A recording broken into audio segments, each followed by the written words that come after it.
किसी के बच्चों से आपसे मैं पूछूं क्या पिताजी ने आपको मारा है, आप बोलोगे हाँ। मैं बोलूंगा क्यों, तो कह दोगे कि मेरी गलती थी। मेरे पिताजी बिना गलती के भी मारते थे कि तू गलती करेगा भविष्य में, अभी से सुधर जा।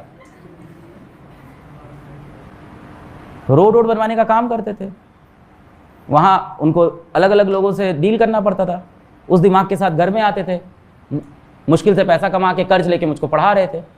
उस बीच घर में आके मुझको देखे मैं वीडियो गेम में लगा हुआ हूं, सुबह फाइनल स्टेज मारियो की पार हो जाएगी, पार हो जाए, पाट से पड़ा पीछे से। पर मेरे अंदर इतनी समझ समय के साथ आ गई कि अपनी जगह वो सही कर रहे थे। शायद उनको शिक्षा नहीं मिली थी कुछ चीजों की, अगर मिली होती तो वो ये भी ना करते मेरे साथ। मेरे लिए हमेशा भला चाहते थे। जब मैंने कोचिंग छोड़ी और मैंने कहा कि मैं यूट्यूब पे पढ़ाऊंगा, जब मैंने कॉलेज छोड़ा और मैंने कहा कि मैं कोचिंग पढ़ाऊंगा, दो ऐसे बड़े फैसले जब मैंने जीवन में लिए, तो मेरे पिताजी पता है क्यों परेशान थे?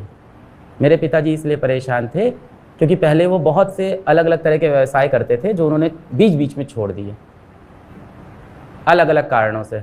कई बार समाज के दबाव से छोड़े, कुछ ऐसे कार्य थे जो मेरी माताश्री ने बोला कि इस तरह का व्यवसाय आप मत करिए, बच्चे होने वाले हैं, तो उन्होंने छोड़े। अपने जीवन में वो इतनी बार गिर चुके थे, उनको मेरे लिए बहुत डर लगता था कि मेरा बेटा ऐसे जीवन ना जिए।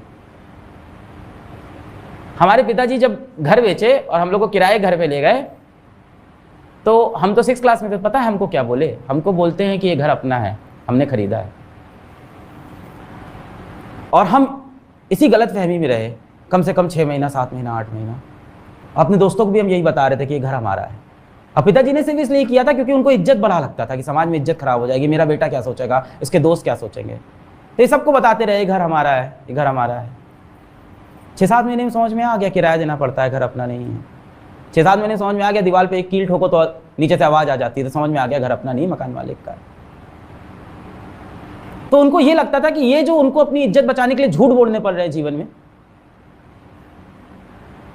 एक नकली जिंदगी जीनी पड़ रही है समाज के सामने, अपने बेटे के सामने, उनको लगता था मेरा बेटा ये सब ना सहे जीवन में, उसको सच्चाई में वो सब मिल जाए जिसके सपने मैंने देखे थे अपने बचपन में।